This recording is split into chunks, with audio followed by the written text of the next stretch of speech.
Друзья, всем большой привет-привет! С вами Лаврентий Алена, и сегодня у нас интересный случай. Вот такие вот нестандартные ногти. Девушка, между прочим, с ожогом. У нее здесь рецидив, то есть периодически ожог появляется, она его сращивает, счищает, и он появляется снова. И вот тут как раз один из таких случаев. Она недавно сделала снова покрытие, и этот ожог вернулся, поэтому она быстренько все сняла. Сама, как смогла, зачистила и пришла вот с таким запросом о том, что же можно сделать с этими ногтями. Мы все осмотрели, так сказать, оценили масштаб бедствия и сейчас приступаем к обработке. Конечно же, начинаем работу с антисептика. У меня он гелевый, это очень интересный вид антисептика, потому что ты его как бы не должен брызгать и ничего никуда не разлетается, спокойно наносишь гелем. Сложность этих ручек заключается в такой необычной кутикуле. Ну вот налипшая, это даже вот не то слово, то есть она просто разрослась на пол ногтя очень-очень сильно. И она практически не поддается отодвиганию пушером.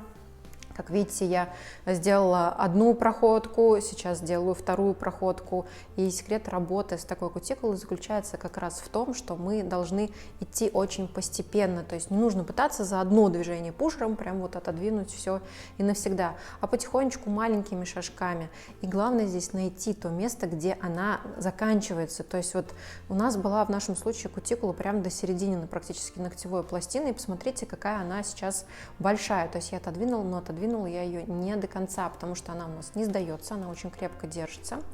Поэтому мы прошли с безопасной фрезой. И еще хотела сакцентировать внимание на втором среднем пальце. Я сейчас покажу, в чем там прикол.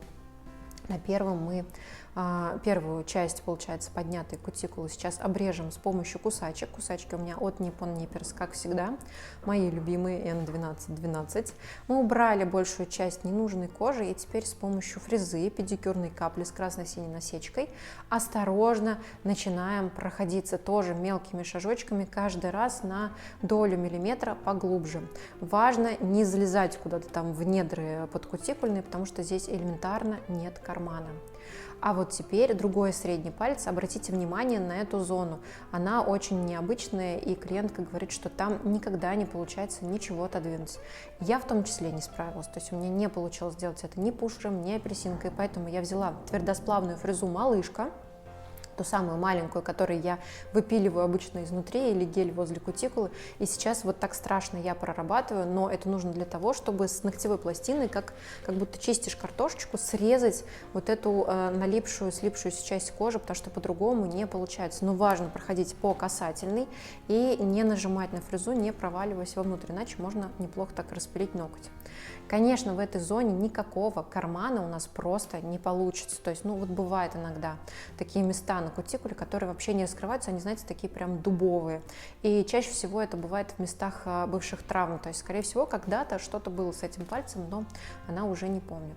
А дальше мы приступаем к обработке той части, где должен быть свободный край, короче, та, которая затронута ожогом. Сначала я попробовала проработать эту часть с помощью педикюрной капли, но поняла, что не берет она такое большое количество кератоза, поэтому я взяла маленькую твердосплавную фрезу «Шар», совсем крошка. Такой фрезой мы часто высверливаем какие-нибудь подногтевые, околоногтевые или просто стержневые мозоли, но также я иногда использую ее для работы вот в таких местах, потому что кожа сухая, плотная, и нам нужно ее обязательно убрать, потому что ногтям тяжело отрастать. Напомним, это ожог. И здесь важно лишний кератоз убрать, потому что такая специфика этого состояния, то есть ожог химический после работы с гелевыми системами, и у нас он еще повторяющийся. В общем, все лишнее мы зачистили, вот такой красавчик у нас получился. Посередине наверху возле кутикулы можно наблюдать капиллярчик, он там остался, кровь не пошла, но капиллярчик уже видно. И теперь мы сделаем что-то очень неожиданное. Как видите, на одном ногте уже находится типс, и я сейчас взяла дегидратор, и дальше я беру базовое покрытие от пудровой системы Titanium Nails. Это уже не в первый раз, когда я их показываю, и сегодня один из способов работать с ожогами. Это официальная методика, никто от этого не помрет, слава тебе Господи, проверено. То есть я проконсультировалась с их школой, я говорю, вот такая ситуация, хотим сделать так-то, так-то. Они сказали, берите гелевые типсы и вот так приклеивайте на свободный край. У меня как раз таки есть кое-что новенькое с маленькой контактной зоной, но об этом чуть-чуть позже. В общем, Просто приклеили, подождать нужно несколько секунд, они зафиксировались, и дальше убираем всю длину. То есть нам нужно сделать длину только по подушечку. Сейчас объясню почему. У нас от ногтей мало что осталось, и нам нужно прикрыть именно травмированную часть, потому что девушка выходит замуж. Я считаю, что это уважительная причина, и она призналась по секрету, что она не хотела жениться и выходить замуж, потому что у нее некрасивые руки, а она хочет фотографию. В общем, сегодня решаем именно эту проблему. Мы убрали всю длину по подушечку, и сейчас будем готовить верхнюю часть типса. А дальше нас ждет покрытие титановых ногтей, то есть мы сделаем дип-систему. Это как раз тот вариант покрытия, который возможен именно при ожогах, потому что сколько бы она ни отращивала, как только она будет покрывать их гелем или гель-лаком, всегда будет все возвращаться. Я же здесь показываю альтернативный вариант, тот самый случай, когда выход из ситуации есть, и здесь я использую титановые ногти.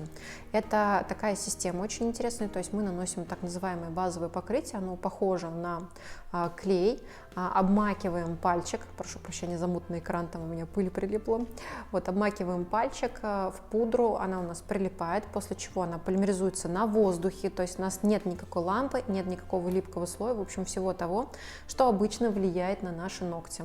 В несколько приемах мы погружаем ноготь в прозрачную базовую пудру. Она нужна в качестве основы.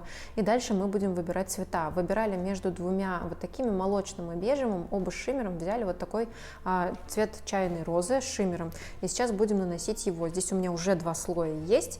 И сейчас я наношу 3.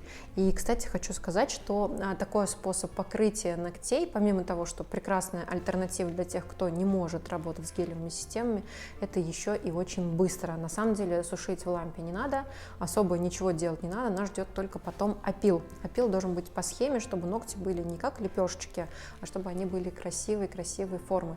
И, конечно, нужно научиться работать именно с этим базовым покрытием. Оно отличается по способу нанесения от гелевых и гель-лаковых систем, но этому можно научиться у них на обучении. И если я ничего не путаю, то у них даже есть возможность научиться этому бесплатно. Есть, в общем, у них там семинары ознакомительные, и я тоже посмотрела всего лишь небольшой онлайн, но уже стало все понятно.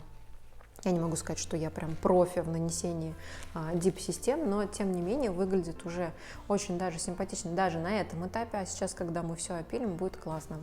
Ну и пока я заканчиваю здесь покрытие, я могу сказать, что девушка, которая ко мне обратилась, уже на моменте приклеенных типс была счастлива, когда увидела ноготь один покрашенный, то что один мы снимали, чтобы вам показать, а другие мы просто уже покрасили за кадром, она сказала круто.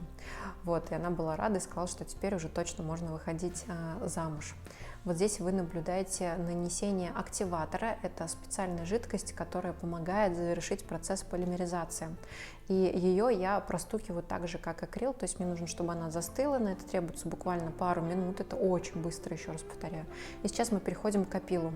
Прошлась по форме и теперь делаю легкий верхний опил, нижних 2/3, обязательно прорабатываю параллели, проверяю, чтобы все было ровно, и заканчиваем опил с помощью небольшой шлифовки бафом. Не нужно дошлифовывать до блеска, просто придать форму.